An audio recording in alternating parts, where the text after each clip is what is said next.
Hey guys, welcome back. It's Lori with Simple Suburban Homestead. I want to show you one of our 2-week-old babies. This is going to be a little hen. She already has a very good speckled chest. So this is what the hens look like. The little roos are going to have a little reddish colored chest. I'll see if my son can grab a roo out real fast.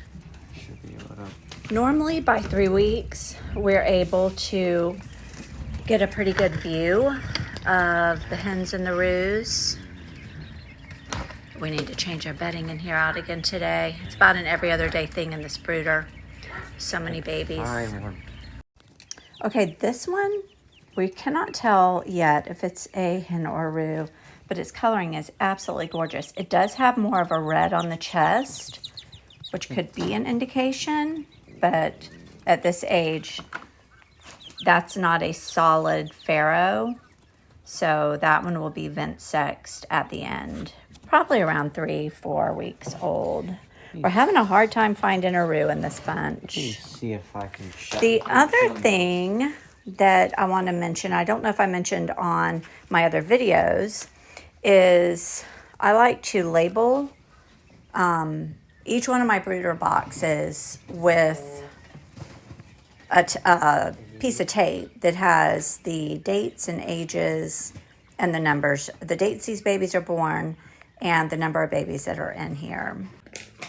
Okay guys, while I'm out here in the garage with the babies, I want to go ahead and share with you guys a little bit about what I feed my birds. I know I had mentioned it in an earlier video.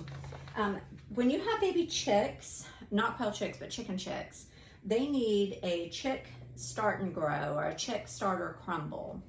Chicken chicks will eat this till about 16 weeks, I believe. I haven't had chicken chicks that old in a long time. It's probably been about 1.5 years since I raised them up that far. Normally I know I have roosters by then, and then I hand them off to my friend who's allowed to have roosters, because I'm not, because I live in the neighborhood. Baby chicken chicks need a starter crumble.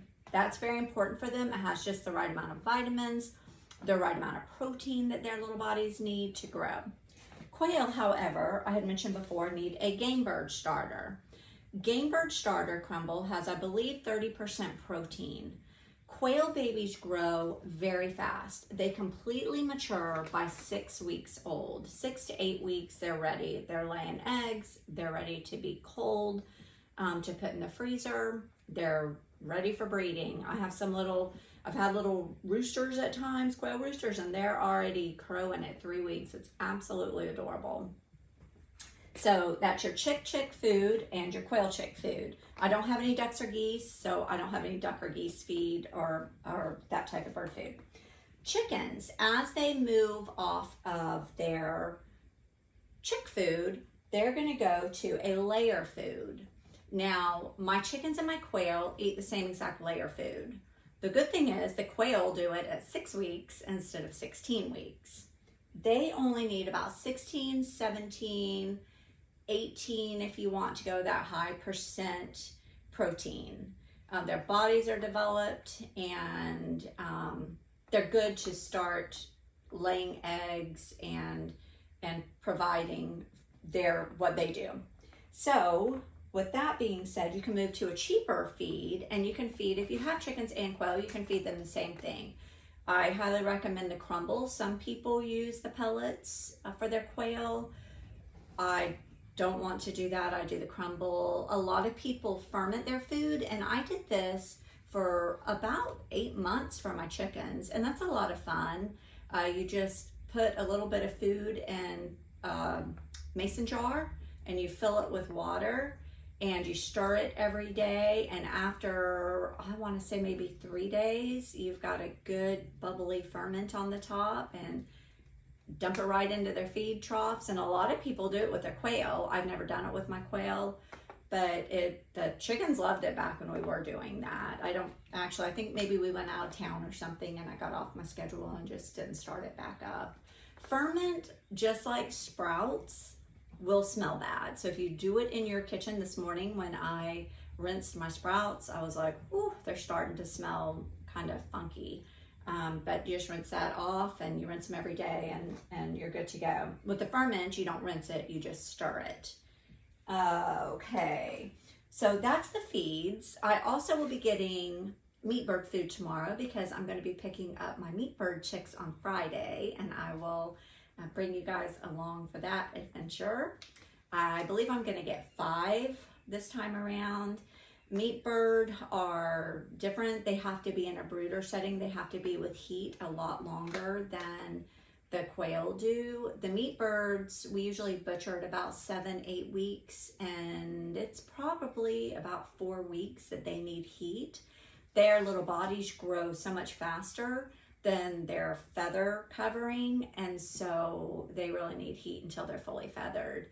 Meat birds are so sweet. They are my children's favorite that we've ever raised, and the first time we butchered them, it was very hard, but we understand why we're doing it, and we are so blessed by God that He's allowed us to raise those little birds and to put some meat on the table that we know where the meat's coming from. We know what it's been fed.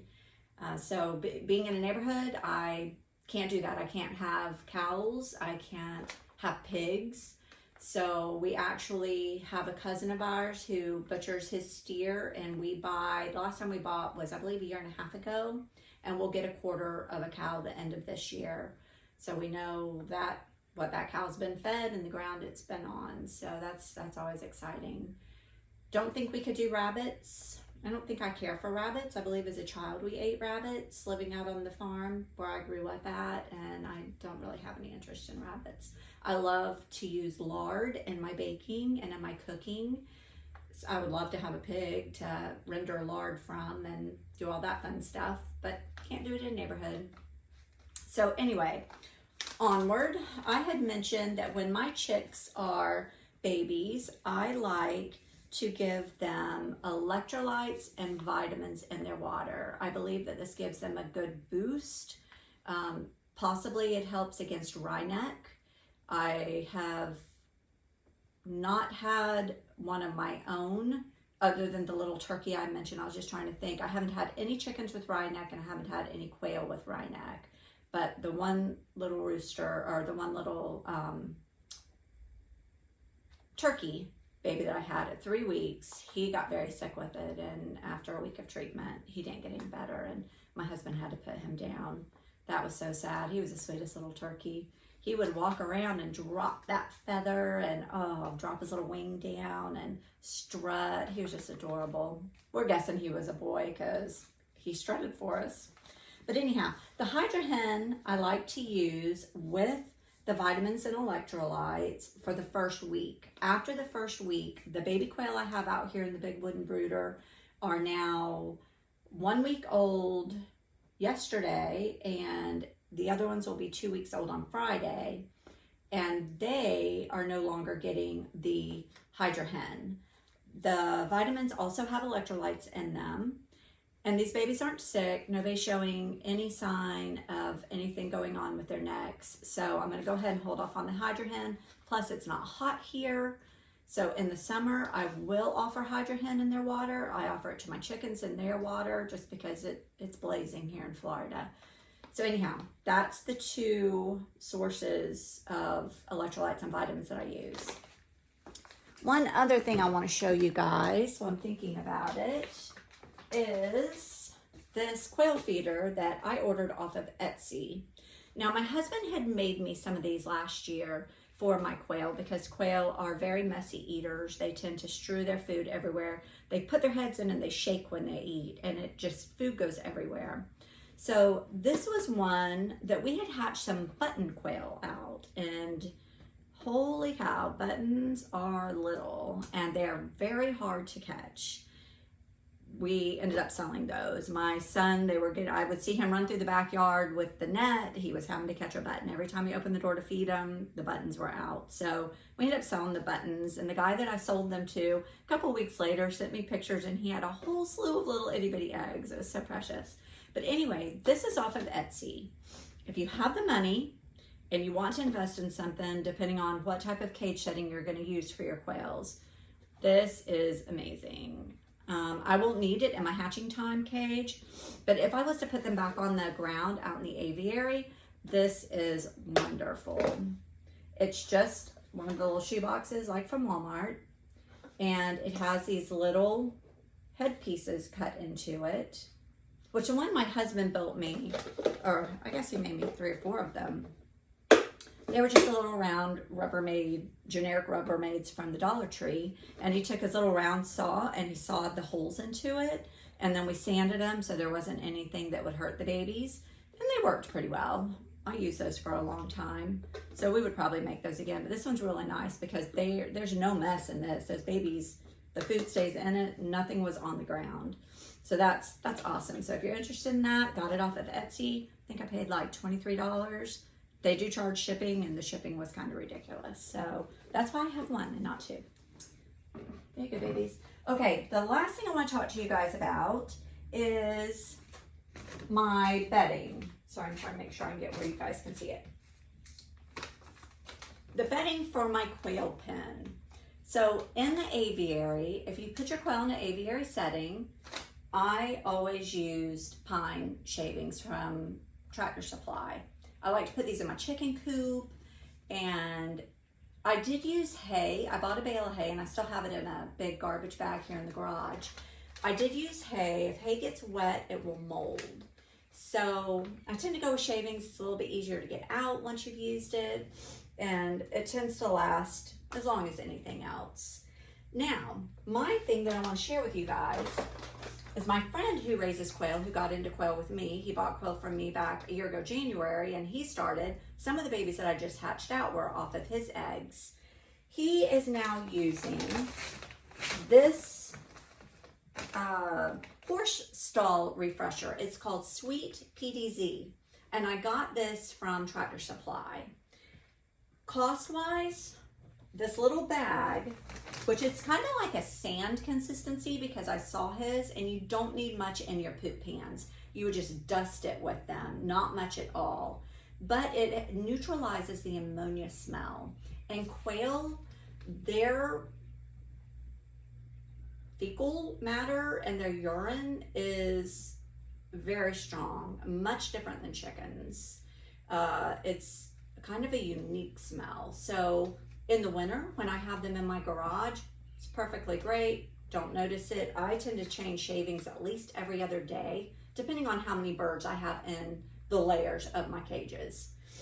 During the summer, that's an everyday event if you have shavings, because you will get flies and you will get odor, especially here in Florida because it is just so hot. So a bag of shavings at Tractor Supply, I pay about $6.99 for, which, crazy enough, I remember paying like $5 something for them. So that's even gone up in price. The Sweet PDZ is $13.99 a bag. So I'll let you guys know after I put it down and after the quail start using it, how it works in the quail pen. My friend, he loves it and it's worth the money for him. So I guess it's just gonna be, he has them on his back porch where it's opened, and in the summer we can leave our garage door open, but like right now I can't leave the garage door open because it got in the 40s last night. So my quail did well with it. The big wooden brooder that I showed you guys earlier that my husband built is really holding the heat in for the babies. So that's a really good thing. Anyway, that's all about the feed and the bedding and the electrolytes that I use and the vitamins. And I'll be bringing you guys more content as soon as I get some more together for you. I'm super excited about my meat birds, and I'll take you on that journey with me as well to starting out with the meat birds. And I hope you guys I hope you're enjoying the videos. I hope you're learning something. I love teaching about quail. I absolutely love it. I love informing people about things that they didn't know about. I learned so much off of YouTube, and I appreciate all the people that I get my content from, and it's doable. You can raise quail and you can have your own eggs and you can have your own meat and you can live in a neighborhood. I'm proof of it. So anyway, and I don't need a lot of my husband's help, which I love my husband and I love his help, and he has built me things and he has bought me things. But this is something I can do myself when he's working, that I don't have to I don't have to pester him to help me with. So that's fun. Makes me feel good that I'm doing something for my family. Anyway, God bless. I hope you all have a wonderful day, and I will get back with you when I have more content.